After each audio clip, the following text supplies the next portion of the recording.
Hey guys, subscribe for daily content, and if you're shopping for gear, make sure you check out the description for the newest items at some of the very best online retailers. There's also links for some of the items that I personally recommend. Thanks! What's going on YouTube? Metal Complex here, and today I've got another interesting knife review / knife overview to share with you guys. This is the Vero Engineering Avid 1. This particular version is the Bladebinge Dark Mode exclusive. I will have this knife linked down in the description, but it is a limited run. I did an unboxing of this knife, on the day that it came out, but it might still be down there, so I'll link it. Either way, you should check out Bladebinge Dark Mode exclusives. They're super cool. Always this kind of color scheme or similar. It does help my channel and use those links, but that's up to you. Thanks to my patrons for supporting me. Please make sure your notifications are turned on for this channel so you don't miss my upcoming content, including my live stream giveaways, which this will definitely be a part of. That is the reason that Bladebinge sent it. They want me to review it and then give it away. So we do those on live streams on the weekends. But anyways, let's go ahead and measure this knife. Overall length of the Vero Avid 1, 7.5 inches. Blade length is coming in at 3 1/4, and your cutting edge is about 3 1/8. Let's do some size comparison with size comparisons with some other Veros. These are some larger ones. So we have the Vero Nova here, and I also have a Synapse XL. So these are two much larger Veros. I don't have any of that. I don't have the standard size Synapse. That probably would have been a good size comparison, but I still wanted to do a couple. I personally really like Vero knives, and I own 4. Yeah, I own 4 Vero knives, and I'm just a big fan of the aesthetic. So we've kept that similar aesthetic, and the height, it's just a little bit shorter. Still not what I'd call a small knife, more of a medium-sized knife. Let's do some more common size comparisons. Any custom scales you find in this section can be found down in the description under Original Goat and Others. Up against the 8010 of my own Excalibur. Again, these are larger knives, so this guy's just a little smaller there. Let's put it up against the Spyderco PM2 and the Spyderco Para 3. It's much closer in size to the Para 3, just a little bit, maybe a 1/4 inch longer with quite a bit more cutting edge. In fact, it's got more cutting edge than the PM2. So just closer to a 1-to-1 ratio for, blade to handle. And then finally, we'll put it up against the Benchmade Griptilian, or in this case, the Ritter Hogue and the Hogue Deca. How's the action on this knife? It's really good. It's the same type of thing that I've experienced with pretty much all other Vero knives that I've ever handled. It has a front flipper. I don't love using it because of the angle and it's so stubby. I like to use that little, slot, that rectangular slot that's always there. It's got a nice ledge for reverse flicking, and also the low profile flipper tab works beautifully. This has a it's not nested, I'm sorry. It has a liner lock here, which by the way is titanium. I can show you right here. Sorry, that's Citadel.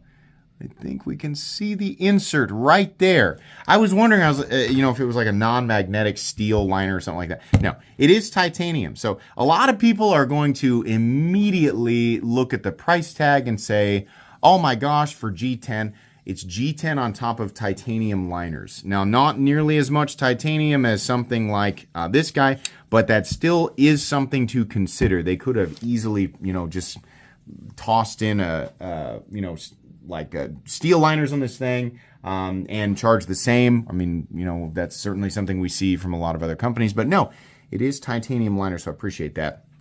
Really cool that they did that and went ahead and put a lock bar insert in it. I like that a lot. So yeah, disengaging the lock bar is pretty easy. There's a little bit of a ledge there, but you do have enough of it sticking out that it's pretty easy to engage with.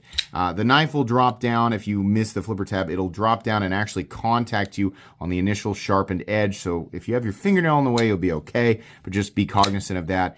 There's not really any room to catch the unsharpened portion, or the plunge grind or anything like that.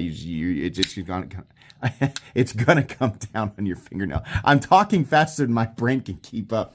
Let's do carry profile thickness up against the Spyderco Para 3. It's a little thicker. It's liners with the scales on top of it. Length and height up against the PM2 and Para 3. This is a very nice and compact knife. Very easy knife to carry, despite it being a little on the taller side this way.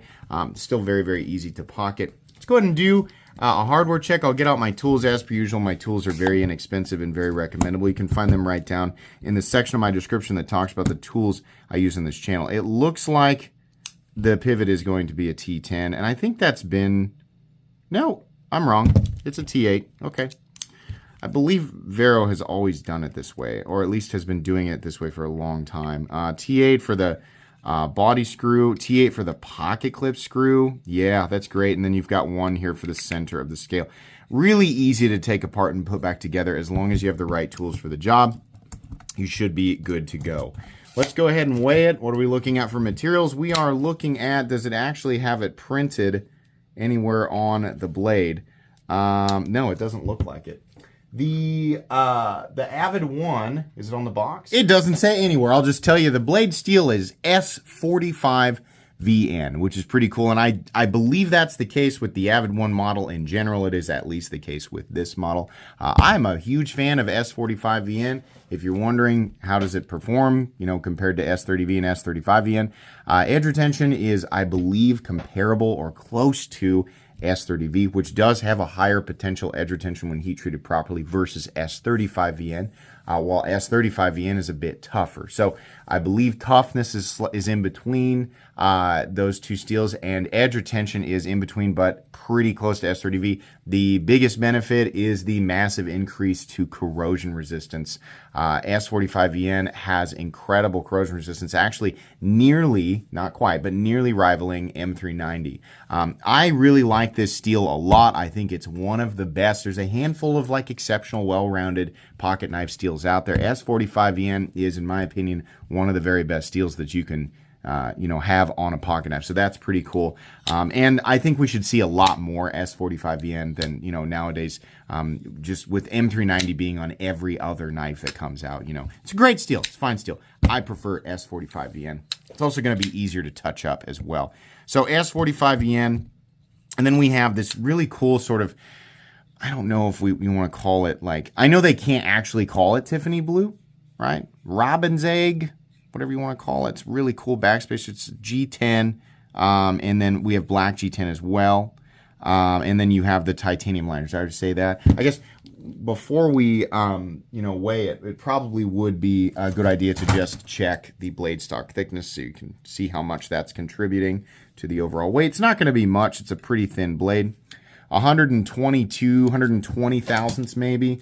So weight on this guy, I bet you we come in sub 4, probably 3.6, 3.7 ounces is what we're looking at there for, what did we measure it at? 3¼ inches of blade. Not bad at all. And your balance is a little ways back from the pivot, not too bad. Let's go ahead and move on into the meat and potatoes. This is very clearly a Vero knife. Obviously, right?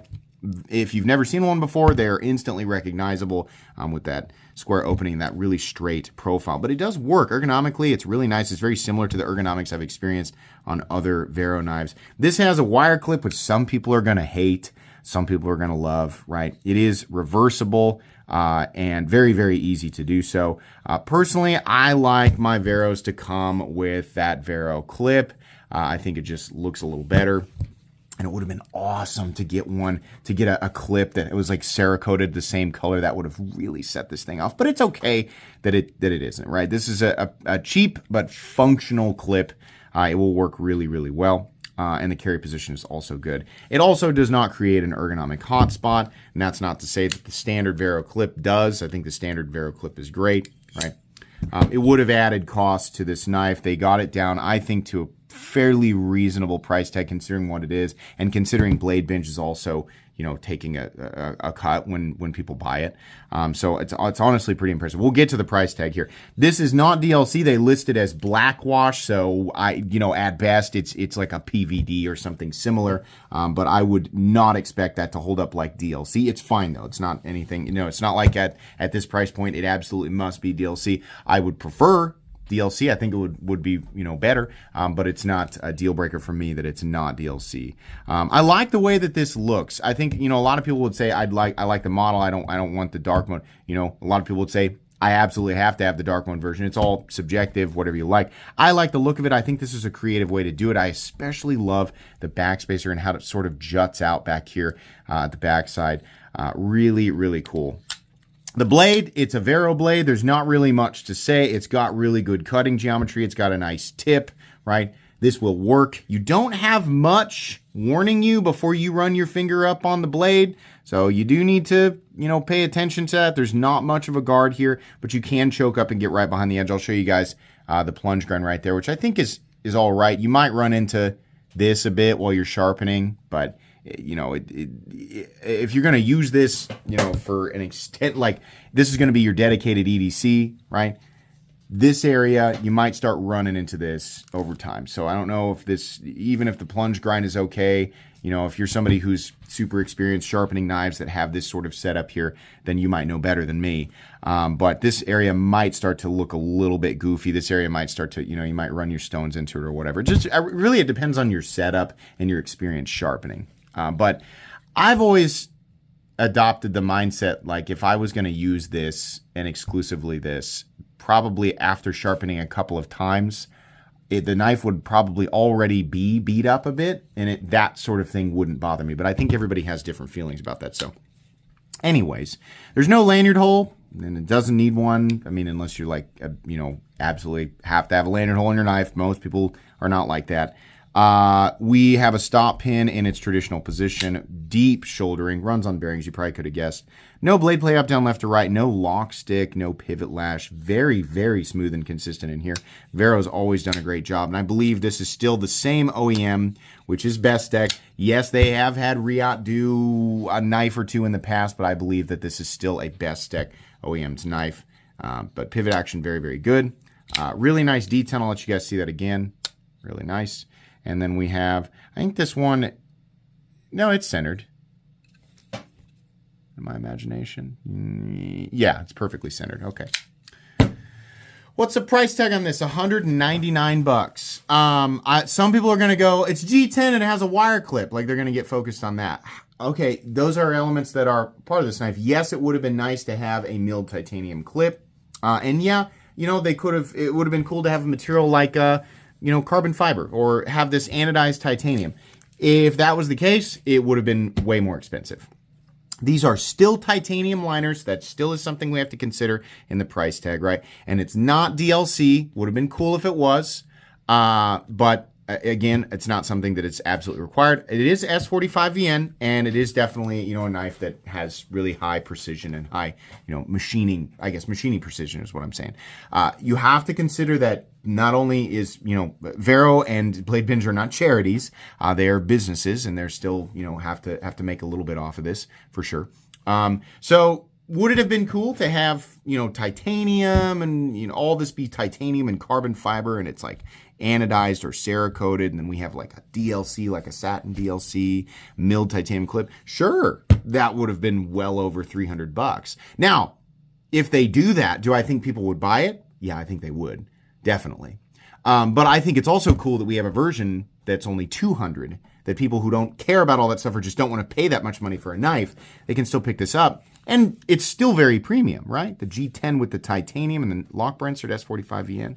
I'm not really upset at that price tag, honestly. I think as far as the $200 Chinese, the premium Chinese knife market at about $200, I think is largely very boring. And this brings a little bit of flavor to it, right? I would have been wildly impressed if they had got this, under $180 or something like that.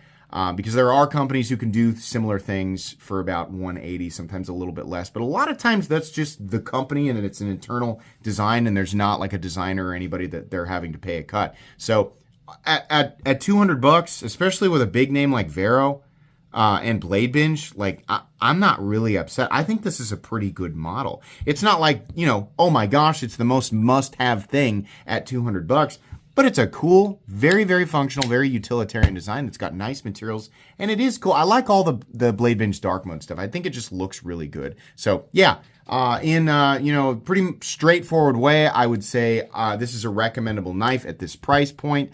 You should probably shop around a little bit, but if you land on this guy and you're wondering, is it a good buy? Yeah, I think so. I think you'll be really happy with this. This is cool. And I really like that they did titanium and they weren't lazy and just went with the steel. Or well, it's not lazy. It's just, they didn't cheap out and do steel liners. That's something that I appreciate. Please, it's going to go in my most recommended knives playlist. Please make sure to follow me on Instagram at metal_complex. If you enjoyed this video, leave a like. If you'd like to check out my other content, I do, of course, have lots of videos of knives that are either expensive or inexpensive that I do or don't like, so check those out. And if you enjoy all my content, go ahead and click on that Metal Complex logo right there and subscribe because there's definitely more coming. Thanks again for watching, everybody, and have a great day.